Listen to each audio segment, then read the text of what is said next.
To install GoCV 0.32, we can use the go get command, but we must make sure to set the Go modules variable to off.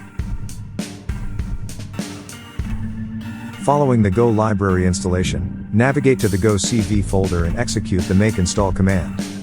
If you encounter an error claiming that the package libdc1394 could not be found, altering the makefile and renaming the libdc1394 package should take care of it. Ubuntu 22.04 utilizes a newer version of this. Once you run the make install command again, you must practice patience and wait for it to finish. If successful, a message will appear on your screen displaying the GoCV and OpenCV library versions. To make sure your camera is working with GoCV, try out the Hello project. When you run it, a window with your webcam feed will appear on the screen. This way you can confirm that everything is functioning correctly. To learn how to create an amazing project using GoCV, take a look at this video.